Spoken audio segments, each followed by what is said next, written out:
Namo tassa. But I have to get the right rhythm. Sorry. Namo. This sometimes happens to me that I can't remember my natural rhythm. Namo tassa. Okay.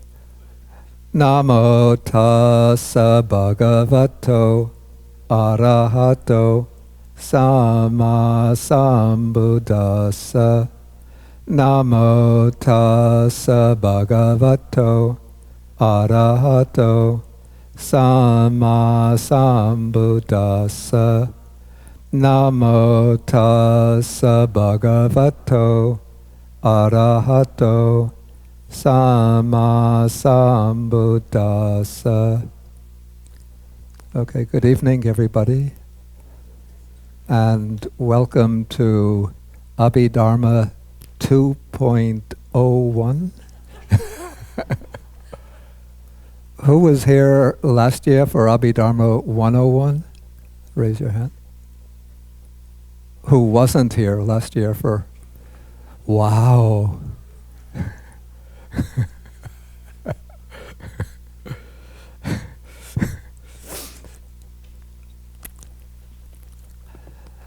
Okay, so anyway, if you weren't here, don't worry too much. First, there's no final exam, no term papers. And this evening, I'm going to at least give a broad overview of what we covered last year. Beginning with some first general remarks about the Abhidhamma, and then homing in on the sort of particular topic we'll be focusing upon the first couple of days of the retreat, actually most of the retreat, which is on the nature and functions of consciousness or mind. Okay, so first, what is the Abhidhamma? The Abhidhamma, I call it's an attempt at a comprehensive and theoretical systematization, systematic or building into a system, the teachings of the Buddha, which have been laid down at a more sort of popular level or at a more practical level in the Sutta Pitaka. So what the Abhidhamma attempts to do is to establish a framework, a theoretical or doctrinal framework that can accommodate all of the factors of experience, that bring them together into one all-embracing scheme. The scheme assigns to all of the factors of experience their proper place within the, call this the edifice, the structure of the Buddha's teaching. And so the Abhidhamma works with the principle that the foundation of experience is a multiplicity of factors of experience, mental and material factors, which are to be shown in their individual identities, to isolate these particular factors, to define them, and then to show how all of these factors combine together at each moment of experience and within the ongoing process of experience. The sort of fundamental idea of the Abhidhamma, the fundamental philosophical idea, which is called the Dharma theory. The theory, you know the word Dhamma, which usually means the Buddha's teaching. But even in the suttas, we come across the word Dhamma in the plural, indicating a factor of experience, a state of mind, a quality of mind. Okay, so the Dhamma theory works on, you say, the principle that all experience, when put under a fine microscope, the microscope of meditative insight, can be seen to consist of a definite set of material and mental factors. And these factors, these mental and material factors, are woven together within the fabric of experience in particular ways that can be understood and utilized for the purpose of one's spiritual development. So according to the Abhidhamma, all experience can be reduced or broken down into the dharmas. The dharmas are what we might call the bare phenomena, the basic constituents of experience, or using colloquial term, the nuts and bolts of experience. And so we have sort of at the fundamental level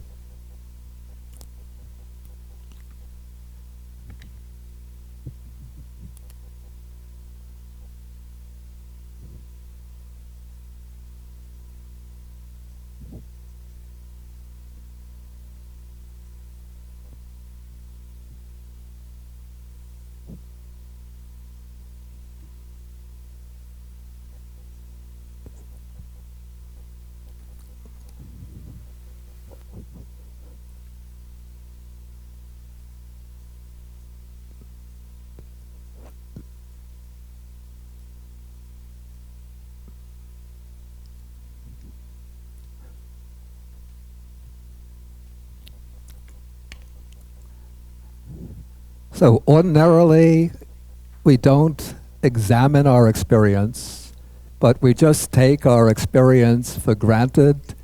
And so we perceive our experience as if it's occurring to a lasting subject of experience. This is what we take to be a self, a permanent identity, the real me.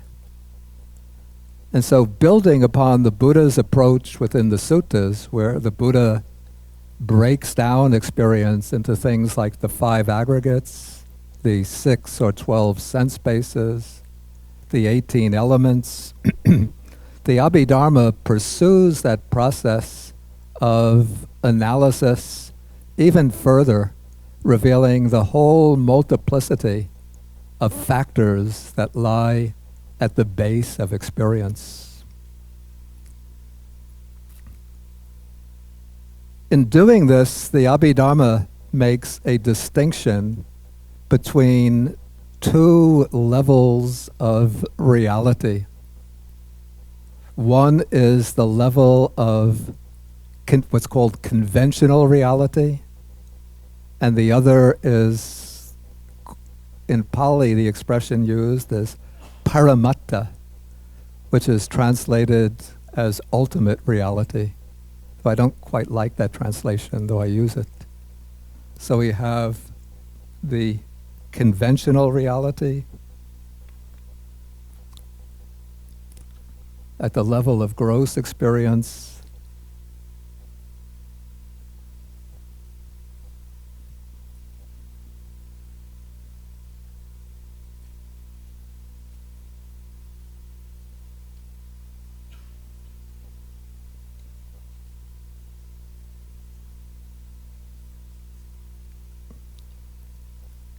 And then we have the ultimate reality. Those things which have, you call them concrete existence, actual existence, actual being.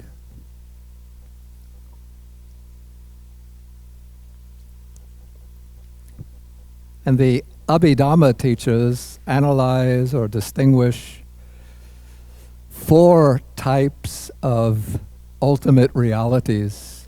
These are mind or consciousness, mental factors, chaitasikas, and material phenomena. In Pali, this is rupa. And then there is a fourth ultimate reality, which is outside the whole domain of material and mental phenomena. This is nibbana, nirvana.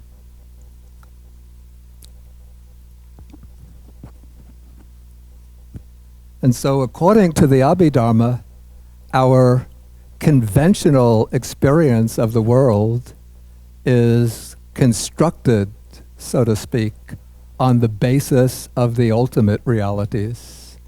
So if we don't perceive the ultimate realities, what we do is conceptually fabricate ideas which then become the basis for our conventional dealing with the world. Those are notebooks? Yeah, people should really have notebooks to take notes.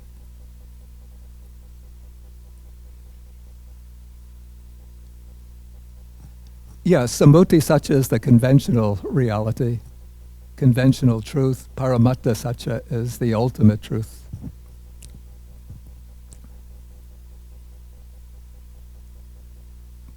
Okay, to give an example, okay, if we take this thing, we call this a book.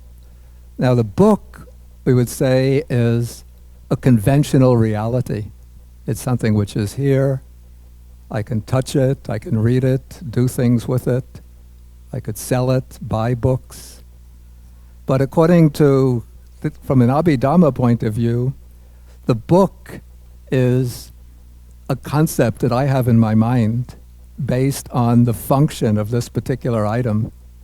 Like when I was living in Sri Lanka, in Kandy years ago, we used to keep books along a bookcase along the wall, and every once in a while we'd pull out a book and the pages would come crumbling down like dust. What's going on? There's termites inside the book. For the termites, this wasn't a book, this was supper.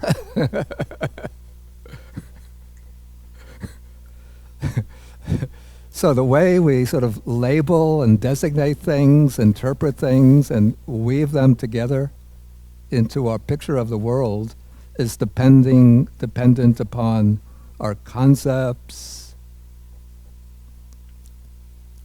our pragmatic uses of things.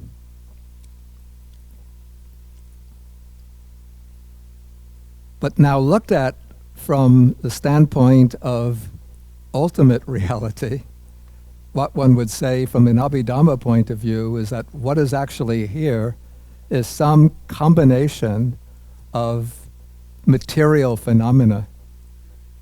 That is, there is the four primary elements, that's earth element, liquid element, heat element, and the air element, which each have their properties. Then there are various secondary kinds of material phenomena. Oh, okay. Yeah, that's exactly what I need. Thank you.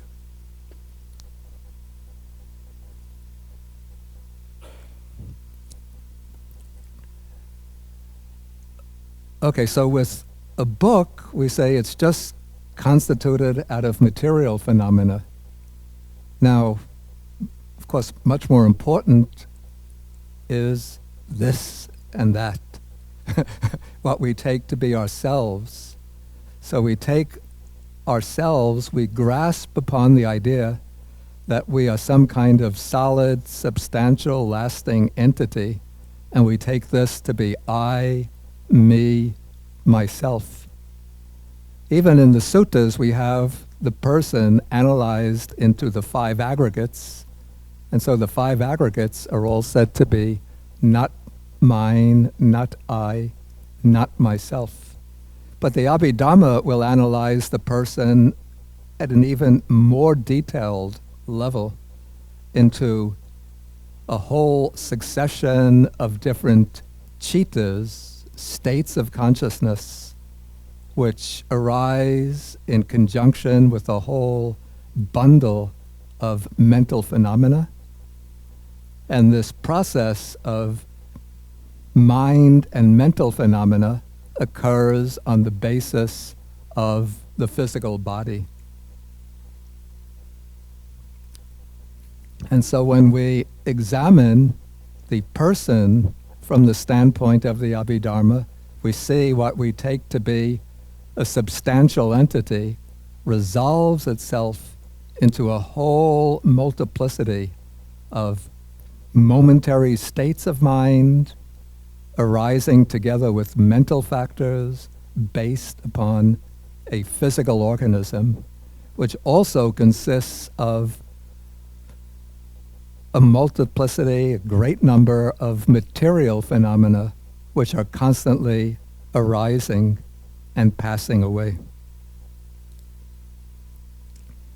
Okay, so the Abhidhamma, as I said, it enumerates the four kinds of so-called ultimate realities: mind, mental factors, physical form, material phenomena, and then the fourth one, which is the transcendent, the world transcending, is nibbana. People are thinking he's really a secret yogachara.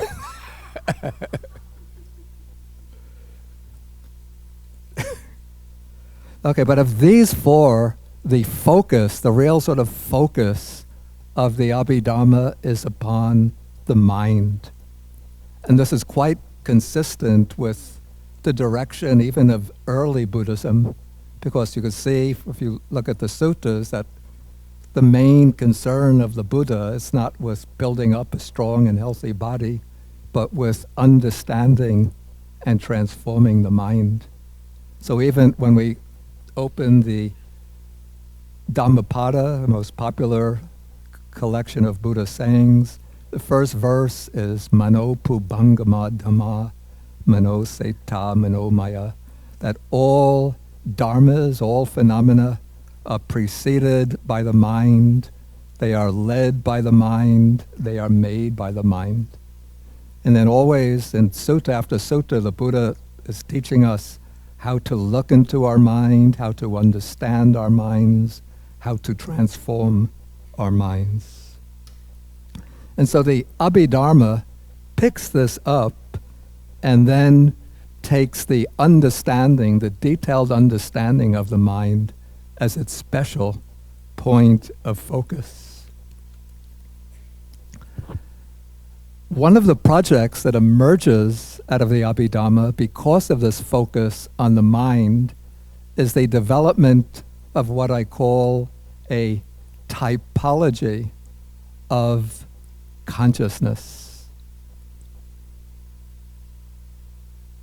So the typology, this means a method of classifying consciousness. So even though we speak about mind or consciousness as being a single entity, but when the Buddha looks at consciousness, he finds that there's great diversity, great multiplicity in consciousness. And so based upon the teachings of the suttas, the masters and formulators of the Abhidhamma have developed this comprehensive, all-embracing scheme for bringing in all the possible states of consciousness and showing them within their distinctive place in this systematic framework.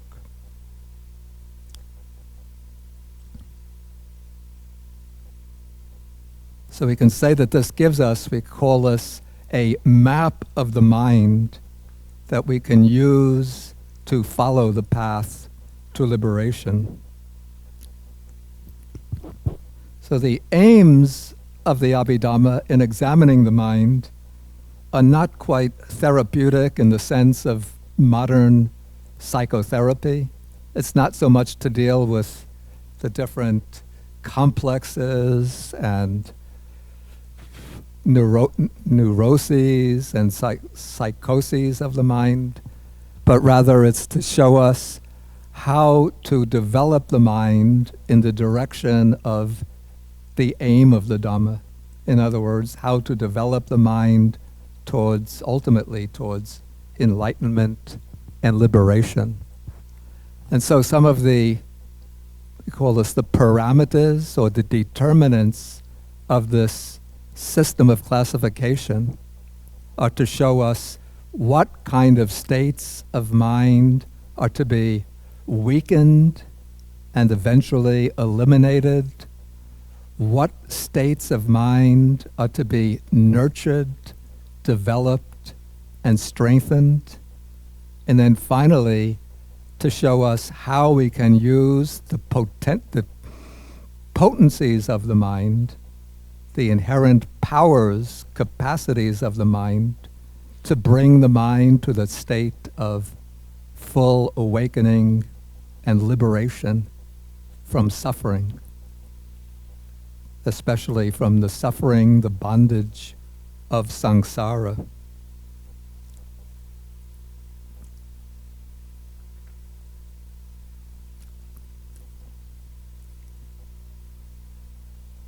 Okay, now in developing the scheme for classifying the mind, the Abhidhamma uses several, or at least two intersecting principles. One is the classification of states of mind by way of plane of consciousness or sphere of consciousness. And so the Abhidhamma lays out 4 spheres of consciousness. These 4 spheres are, this is very important to grasp, the sense sphere. Second is what's called the rupa vachara, which is sometimes translated the form sphere or the fine material sphere. The third plane is called the formless sphere or the immaterial sphere. This is arupa vachara. And the fourth sphere is the world transcending or supramundane sphere of consciousness. Now, those of you who familiar with Buddhism will notice that there's a correspondence between 3 of the spheres of the mind, 3 of the spheres of consciousness, and the 3 realms of existence: the sense sphere realm, the fine material or form realm, and the formless or immaterial realm. But the 2 are not exactly identical. If you have your comprehensive manual, and we can just look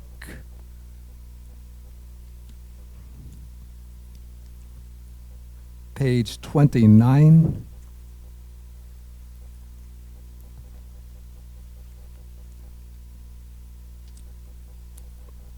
At the very bottom, it says that though you look down, there's a sentence that begins 1, 2, 3, 4, 5 lines up.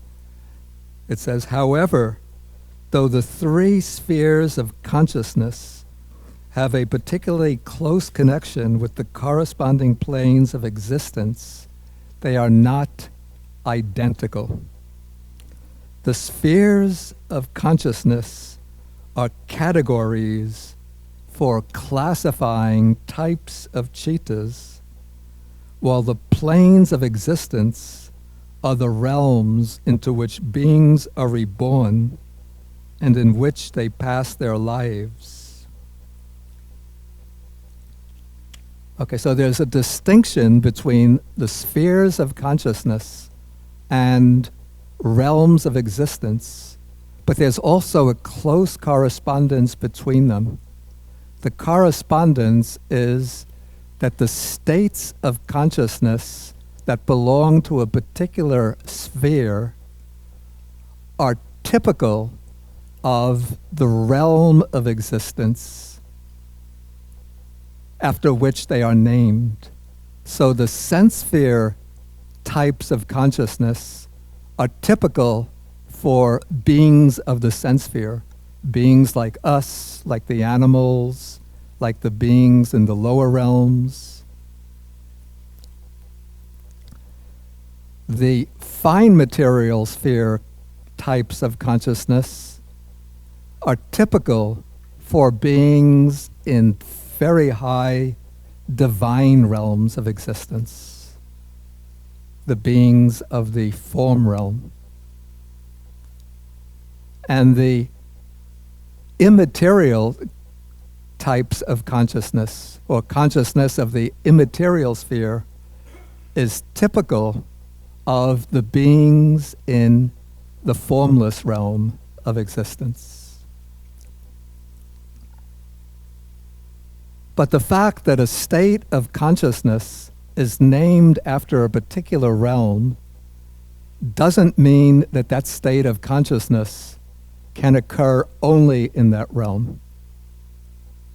For example, this human world belongs to the sense sphere realm of existence. So we are sense sphere beings motivated mainly by sensual desire. That's why it's called the sense sphere realm. But if we practice tranquility meditation, samatha, we call samatha bhavana, and we develop our minds to a very deep state of concentration, we can enter into the state of meditative absorption called the jhanas, or in Sanskrit, dhyanas. Okay, now the states of consciousness in the jhanas are fine material sphere types of consciousness.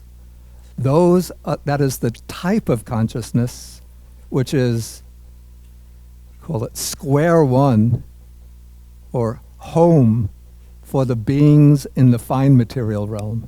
That's the state of consciousness in which they ordinarily dwell. But as human beings, through the power of samadhi, we can develop that consciousness. So we'll be experiencing a state of mind just like as if we were dwelling in the fine material realm. And if we develop our samadhi even deeper, we could enter what is called the formless meditative attainments, the non-material meditative attainments. These are called the arupa jhanas. In that state of absorption, our mind will be at the level of the beings in the formless or immaterial realm of existence.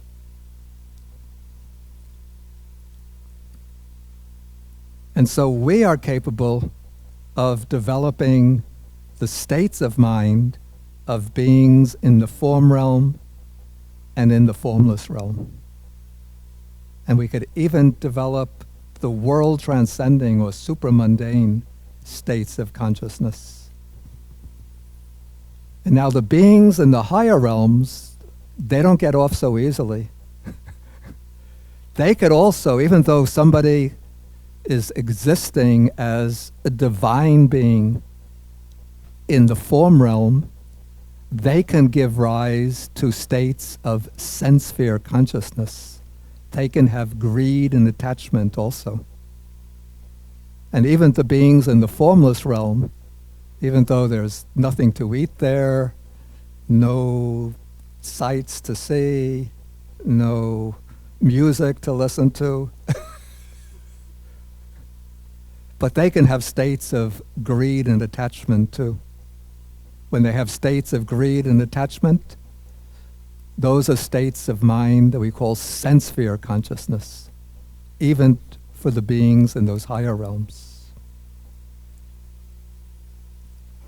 Okay, so this is one way of classifying consciousness, is in terms of the four spheres: sense sphere, formless or fine material sphere.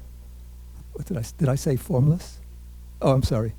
Okay, sense sphere, form sphere, or fine material sphere, formless or immaterial sphere, and then supramundane or world transcending or liberating consciousness. Okay, there's another fourfold way of classifying consciousness. And this is in terms of, it's sometimes called its quality or its class. This is in Pali, jati, which means literally birth. And on this classification, we have another four types. These four types are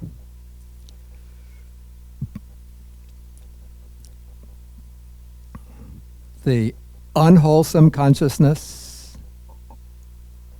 wholesome consciousness, resultant consciousness, and functional consciousness. Okay, unwholesome consciousness is a state of mind which is governed, or maybe it's better to say, which is rooted in any of the three unwholesome roots. The three unwholesome roots, what are they? I'm getting old. Greed, hatred, right, delusion or ignorance. So greed, hatred, delusion. And then the wholesome states of consciousness are states which are rooted in the three wholesome roots. What are the three wholesome roots? Okay, non-greed, non-hatred, non-delusion. Okay, now this is interesting point. We have the resultant types of consciousness. The resultant types of consciousness are neither wholesome nor unwholesome, but they are states of consciousness that result from wholesome and unwholesome states of consciousness. So the resultants actually fall into two categories: unwholesome resultants, which are themselves not unwholesome, but they're the results of what is unwholesome. And then we have the wholesome resultants. These states of consciousness are not themselves wholesome, but they're the results of what is wholesome. Trying to think of a simile for this, but it doesn't come to mind.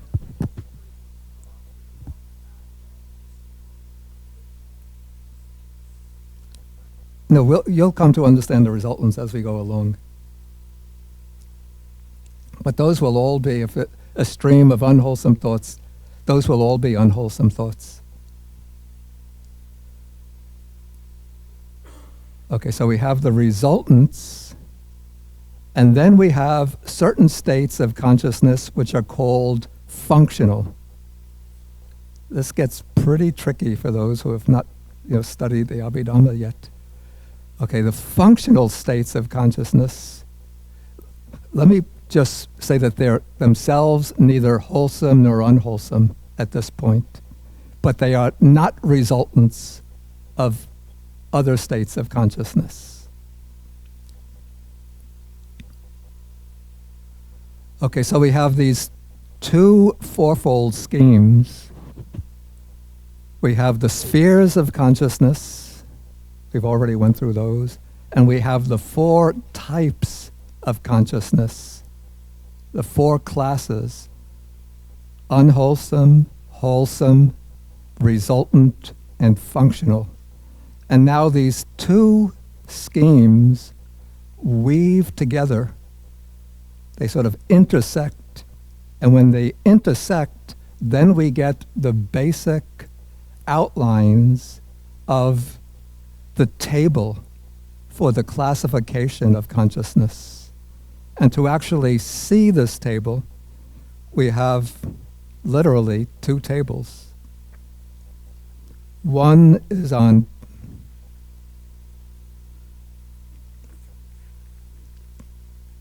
page 28.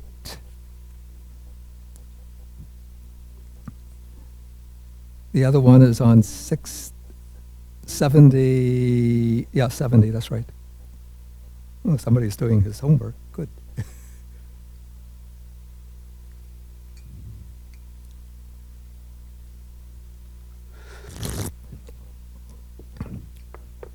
Okay, so please, everybody should open to these pages. This is in the English edition. I don't know if there's anybody using the Chinese translation. You just have to find table 1.1.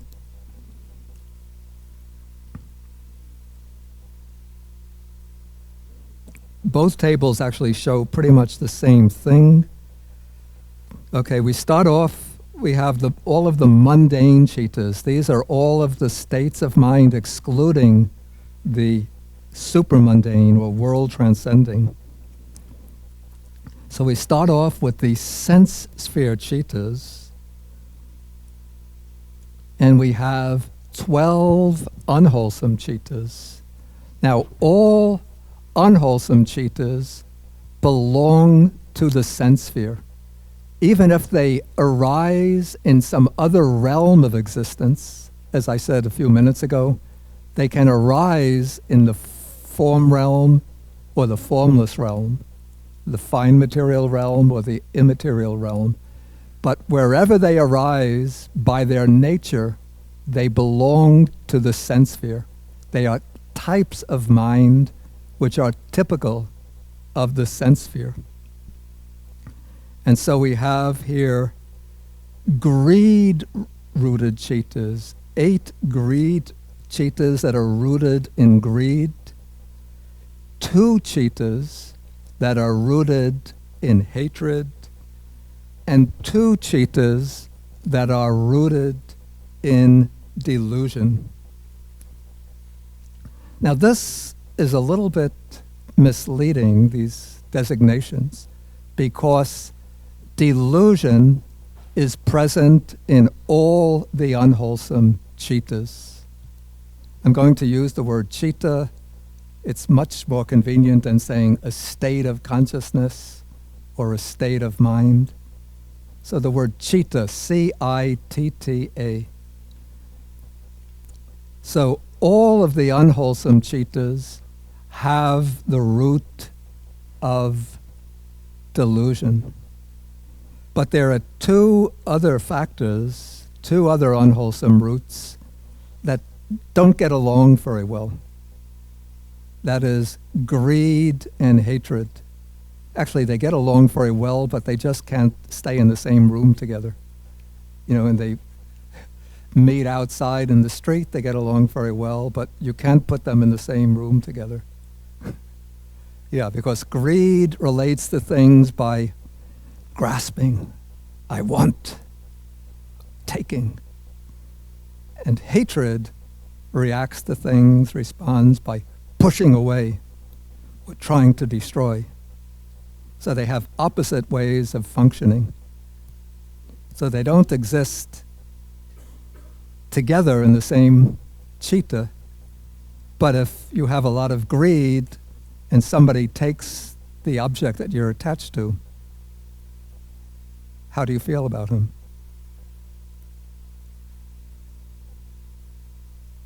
Okay, I know you guys have been practicing loving kindness meditation. But suppose you don't have loving kindness and he takes, what do you feel? Yeah, you get angry, you're upset with him. Okay, so we have 8 states of consciousness rooted in greed, 2 rooted in hatred. And so those states of consciousness have 2 roots. But then there are 2 states of 2 chittas which have only delusion. And in that case, delusion is somewhat strong. That is one of them is called the restless state of consciousness. That is a consciousness which is overwhelmed by restlessness. And the other one is called the the doubting state of consciousness, the doubting citta. That is where you can't make up your mind, you can't, determine whether things are thus or not thus.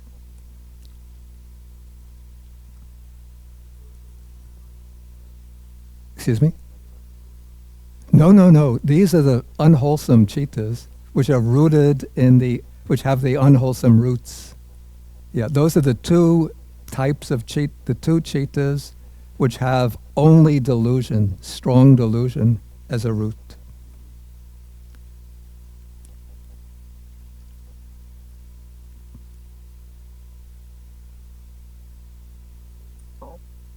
Okay, next we have the series that's going in a kind of progressive order towards higher states of consciousness. Then we have 18 types of consciousness which are called rootless.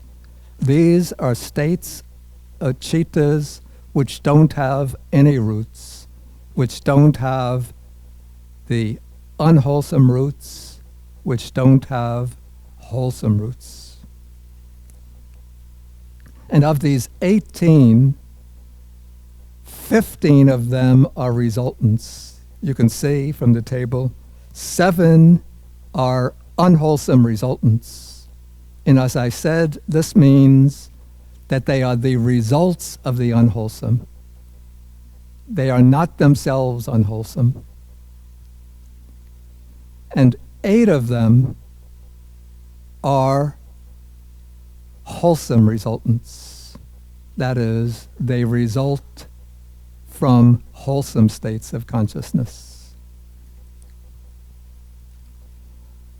Now, of these, let us take the unwholesome resultants first. Of those 7, 5 of them are types of sense consciousness. That is the eye consciousness, ear, nose, tongue, and body consciousness, which result from unwholesome karma. And of the 8 wholesome resultants, again, 5 of them are the 5 types of sense consciousness.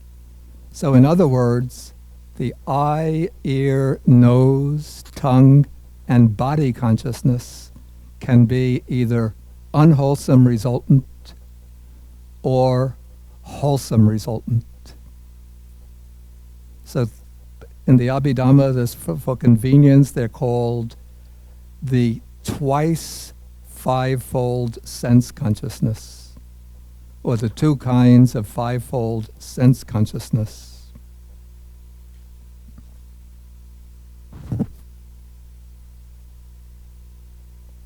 Okay, then on the unwholesome side, there is a resultant consciousness which is called the receiving consciousness.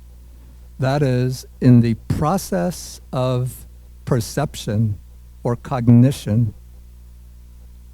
after the sense consciousness has experienced the bare sense object, there is one moment of mind that receives the sense impression.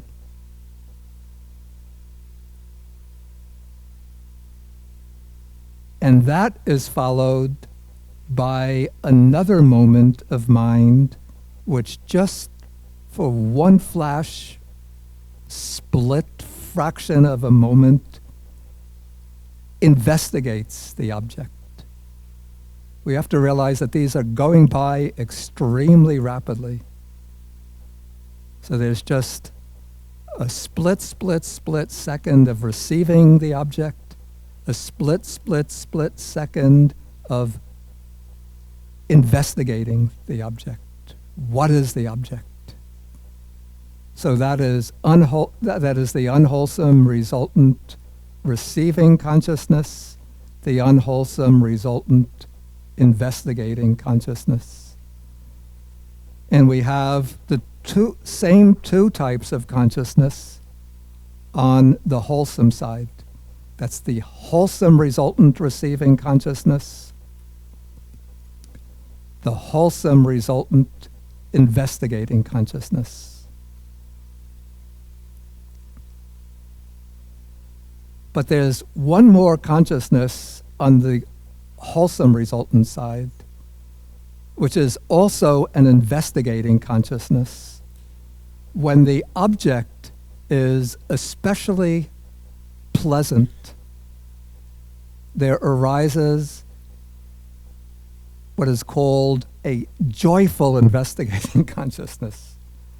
You see, usually the investigating consciousness has neutral feeling, not pleasant, not painful. But when the object is something really special, really delightful or pleasant, that investigating consciousness is sort of picked up or charged with a feeling of joy. So it's called the joyful investigating consciousness.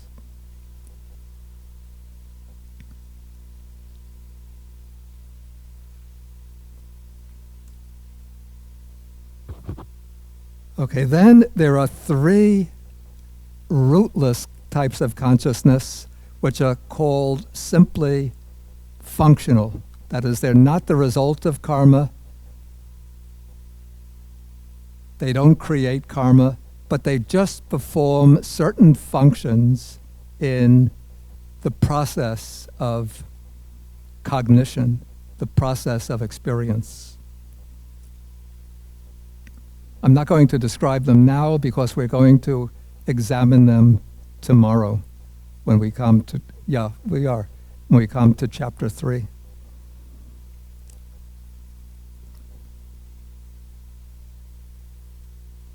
Okay, now we come to the sense sphere consciousness, which is, here we have 24 types brought together under the designation they're called beautiful types of consciousness, beautiful chittas. 8 of them are wholesome, as you can see. 8 of them are resultants.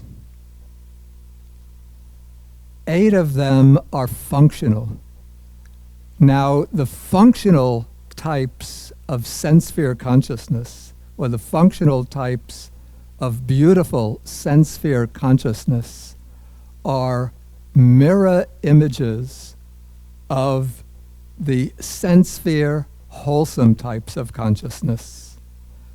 But these are the types of consciousness, the 8 functional types of consciousness are the consciousnesses or the chittas that arise in an arahant. An arahant is somebody who has completely eradicated all of the defilements, who even while alive has become liberated from samsara, from birth and death. And so the chittas, the mind states of the arahat, are not called wholesome, because wholesome in the Abhidhamma system means, or it implies, the ability to create karma. And an arahant doesn't create any more karma. His states of mind are called beautiful, because they have all of the beautiful mental factors, but they don't create any karma.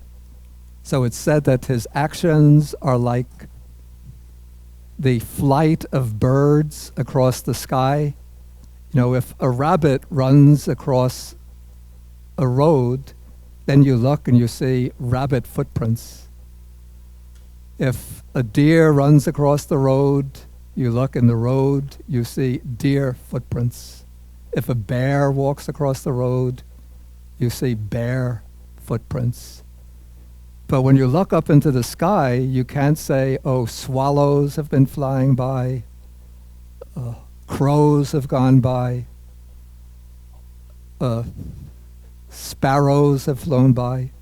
They fly, they don't leave any traces. And so it's the same. The same with the Arahat. He performs all of his actions we would call good or beautiful, but because they don't leave any traces, they don't create any karma, so his states of mind are called functional. But they have, this is getting a little complicated for those who weren't here last year, the states of mind of the Arhat have the three good roots: non-greed, non-hatred, non-delusion. But those roots, they're not called wholesome roots. They're called simply beautiful roots. Beautiful roots which are not wholesome because they don't create karma.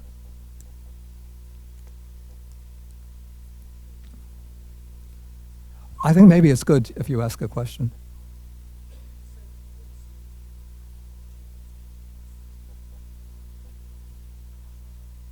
Wholesome, yeah, it's not, he's asking, is it the case that wholesome chittas give rise to karma because they're based in the sense sphere? As we go through, you'll see that the wholesome chittas are not confined to the sense sphere. But let us go through, then I think your question will be answered. Okay, because now we're going to come to the fine material sphere. And you'll see that the fine material sphere chittas are either wholesome, resultant, or functional. There are 5 in each category. And why are there 5 types of wholesome, fine material sphere chittas? Can anybody give me the answer? Right, good. So it was a little bit of a tricky question, because if you haven't read the Abhidhamma, then you think that there are 4 jhanas. But in the you see, in the suttas, there are 4 jhanas. So if you read the suttas, you always think there must be 4 jhanas.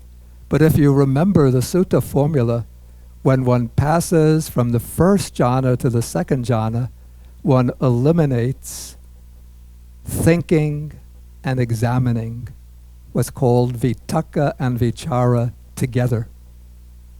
Okay, but the Abhidhamma is looking at this process through a finer microscope, a more powerful microscope. And so it finds that some meditators can eliminate thinking before they eliminate examining. So it's possible to enter a meditative state in which there's no thinking, no vitaka, but there's still examining. So in this way, by distinguishing vitaka and vichara, we get a first jhana which has both thought and examination, a second jhana which has no thought but it has examination, the third jhana which is without thought and examination, and then there's the fourth jhana and the fifth jhana. So we have 5 jhanic states. And now when we're actually practicing this, when we attain them, those are wholesome states of consciousness. But those wholesome states of consciousness produce resultants. We'll see the function of those resultants when we go into the functions of consciousness. I think it's good to take there should be a mobile microphone, a wireless microphone.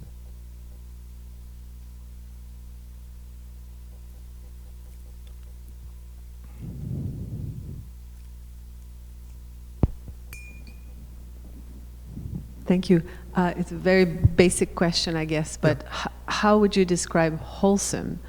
I suppose it's translated from Pali and it has many implications, but what would be the Okay, this is a good question. description of wholesome? Okay.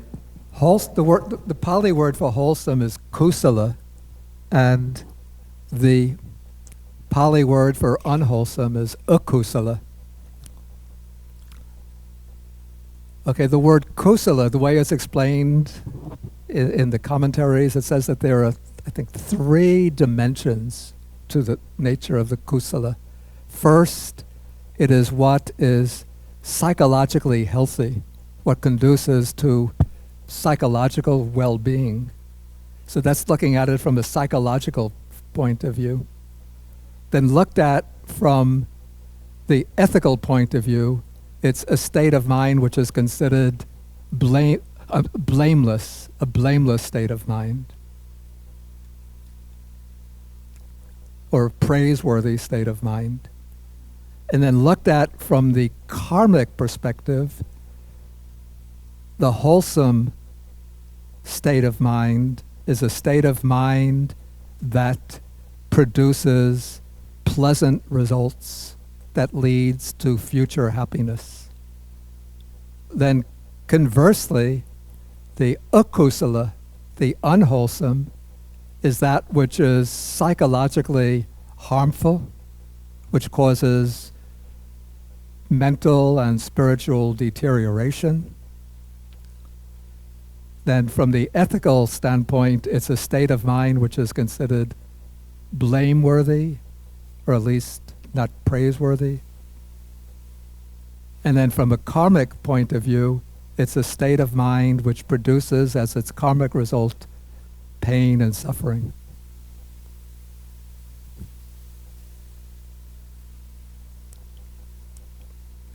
Okay, so now coming back to the fine material sphere. Okay, we have the wholesome, which is when we go sitting in meditation, one goes into one of the 5 jhanas. Of course, that's a very high attainment, but if one attains it and solidifies it, what's taking place are the chittas of the jhana, and those are called wholesome, fine material sphere chittas. Then the results of those chittas, those are the fine material sphere resultants, and we'll see how they operate tomorrow. And then we have the third group is called the fine material sphere functional chittas. These are the chittas of an arahant who enters any of the 5 jhanas. You see, an arahant, he doesn't have to practice the jhanas in order to reach some higher attainment, but he likes to sit in meditation in order to experience the serenity and the bliss of the jhanas. And so when the arahat goes into the jhana, he'll experience either first, second, third, fourth, fifth jhana, but that jhana doesn't create any more karma. So his jhanic states are called simply functional.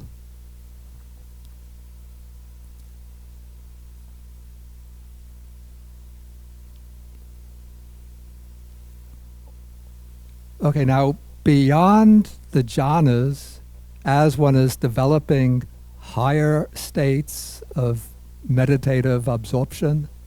There are 4 stages beyond the jhanas, which are called the 4 formless attainments, or sometimes they're also called the formless jhanas. The names? I don't quite remember the names.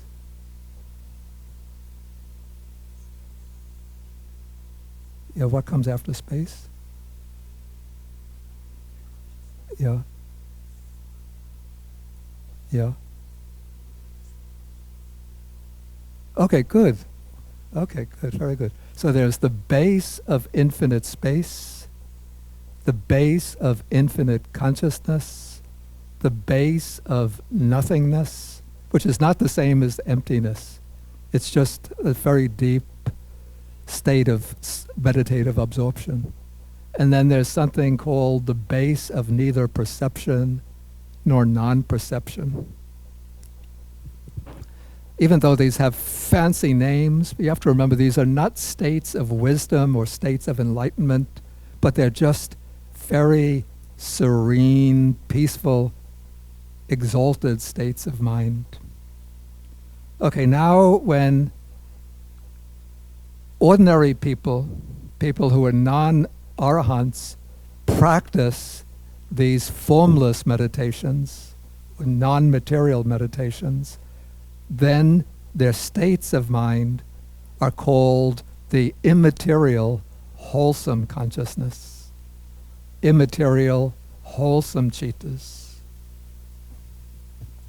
These wholesome, immaterial chittas have the capacity to produce results, and so the results correspond exactly to the wholesome chittas. Then when an arahant practices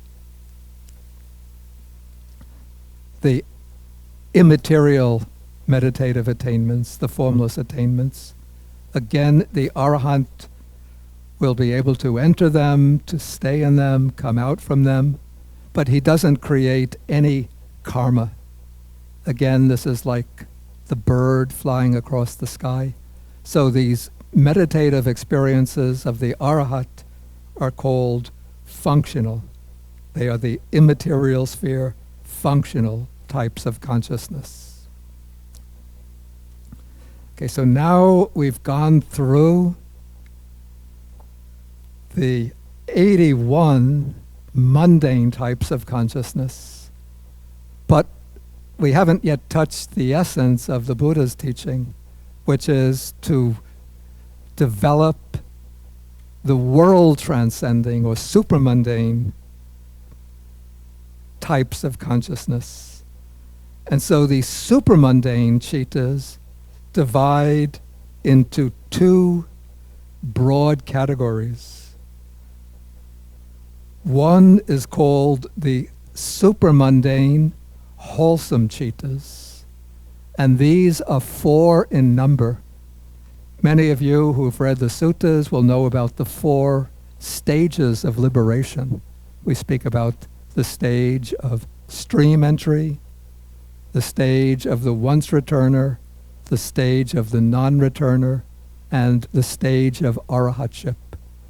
And now the experience of attaining any of these stages is distinguished in the Abhidhamma into 2 phases. Each experience is distinguished into 2 phases. One phase is called the path. The other phase is called the fruit. And so for the attainment of stream entry, there is a moment, one mind moment that arises, which is called the path of stream entry. And that citta has the function of cutting off certain defilements that keep us in bondage.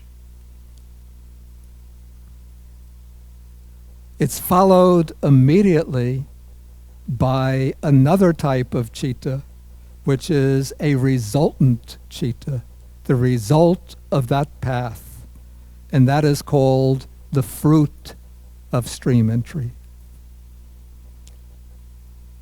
Similarly, for the next stage, there is the path of once returner. That is a supramundane, wholesome citta. One moment arises, eliminating certain defilements. Then the next moment there will occur just a few occasions of the fruit of that path. Those are the fruition cittas. Then for the next level of realization, there comes the path and fruit of the non-returner, who will not return to the sense sphere anymore, but will take rebirth in one of the divine realms, in the form realm or formless realm. And then one who goes to the final stage realizes or achieves the path of arahatship, which is followed by the fruit of arahatship. And so these are the 4 wholesome supramundane cittas and the 4 fruition cittas, 4 supramundane fruit cittas. The fruit cittas are neither wholesome nor unwholesome, but they are results of the path. But the path is wholesome. It's the most powerful kind of wholesome citta. Excuse me?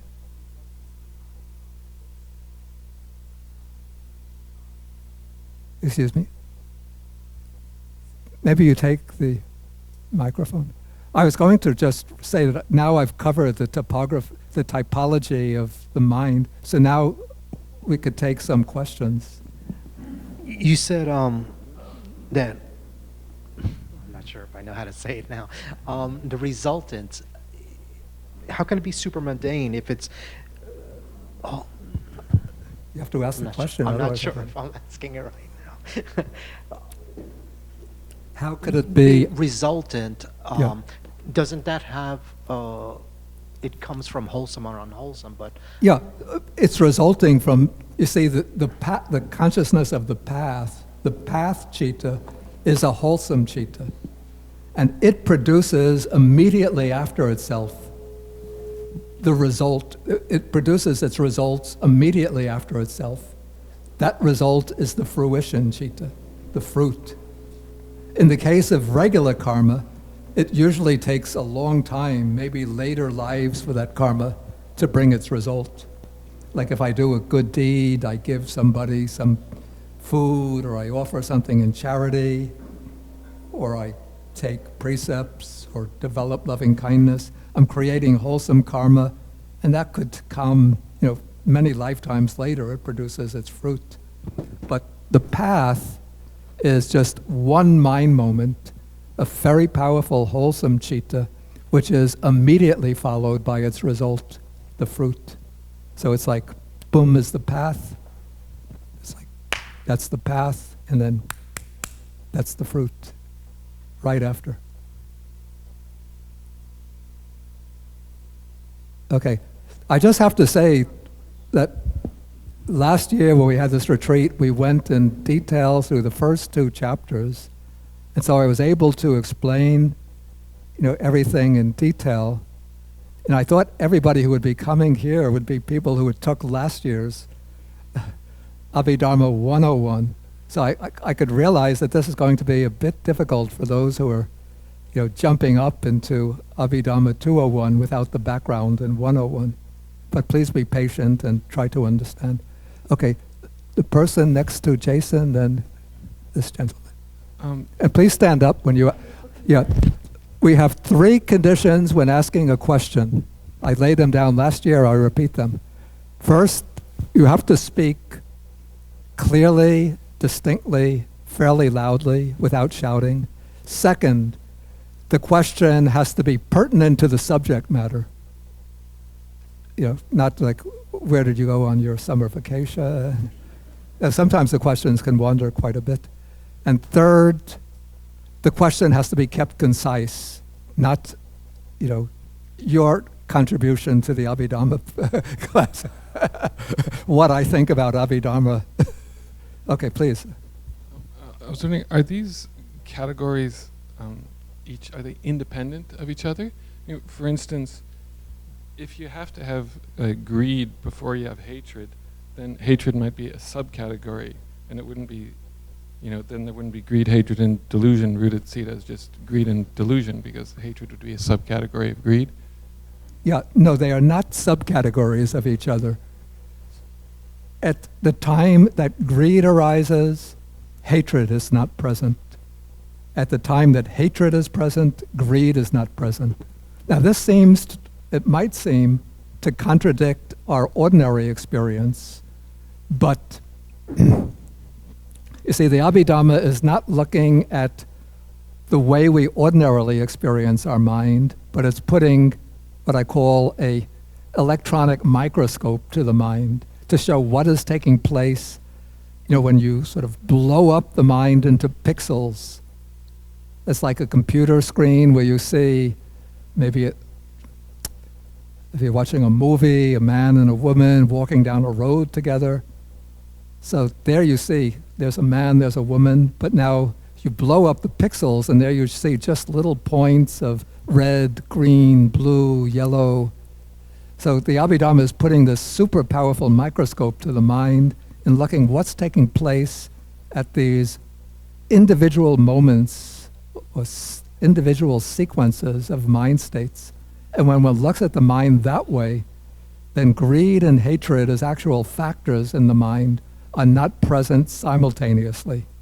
Even though, as I illustrated before, it could be a previous state of greed, which is conditioning a present state of hatred.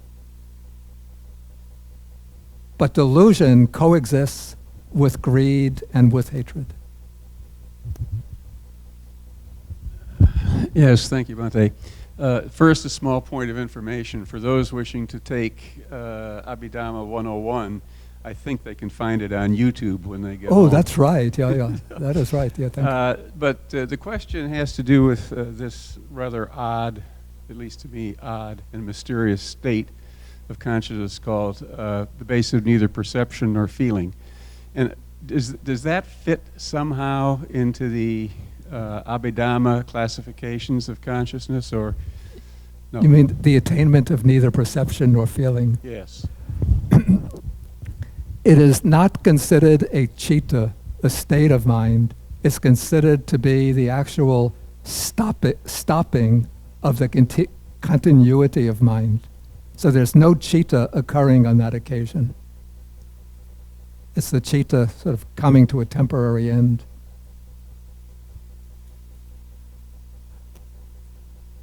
Okay, this young man here, and then Donna, who is at the back row, on the back seat. Thank you, Bhante. I have a question about karma. I've seen karma explained before as arising out of volition. Yeah. Could you please explain how, in an arhat, they have moved beyond karma? Does that mean they do not act with volition as I would normally understand it? Yeah, the arhat still has volition. Yeah, because any action requires volition, whether it be action expressed through body, through speech, or just thoughts. There's always volition present. But it's just that the volition doesn't create karma. So when the Buddha says it is volition, there's a famous statement where the Buddha says it is volition that I call karma. It doesn't mean that every volition is creating karma. In the case of the arhat, the volition doesn't create karma. What is actually intended by that statement of the Buddha is to show that volition is the decisive element in creating karma, so that if somebody acts without a volition, they're not creating karma. Like we go walking down the path and I'm stepping on ants or other insects that are under the ground. I don't see them. So I have no intention of killing anybody or killing any insect. But the insect dies, but because I don't have the volition of killing, then I'm not committing the act of killing. Yeah, Donna, the woman with the white.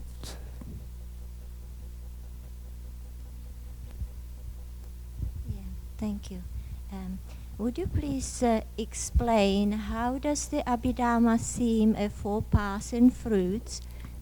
Would you please explain how does the Abhidhamma scheme a four-passive fruits where fruit immediately follows the past relates to the Buddha's teaching of the four pairs of noble individuals, four pairs of persons, eight kinds of individuals. Thank you. Yeah, there's a distinction, I think, between the Abhidhamma way of treating the noble persons and the sutta way of explaining. Yeah, I don't know how to bring them together. There seems to be some tension between them. But this is the way the Abhidhamma treats the distinction.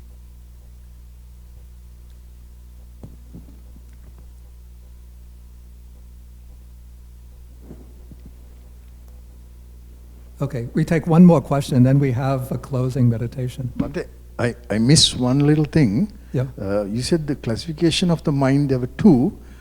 Were you referring to the mundane and the supermundane chittas? Or The classification of the mind, you said there were two. Classification of the mind. I said that there were two methods of classifying the states of mind. One of the methods is according to the sphere, the four spheres. Four spheres. Yeah, that is the sense sphere, fine material sphere, immaterial sphere, supermundane. Right. Then the other method is according to the type or class, wholesome, unwholesome, resultant, and functional. Okay. Thank you. Okay, I think we'll have to stop now. Don't forget that we're going to be covering many other aspects of the mind starting from tomorrow. And tomorrow in the first lecture, we're going to take chapter 3, but I'm not going to start with the feelings and the roots, but I'm going to start with the third division in chapter 3, which are the functions of consciousness, since that I think is helpful to understand, to give us a basis of understanding.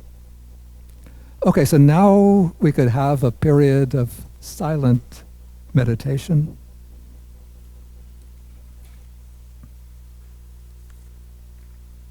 So we can move over to the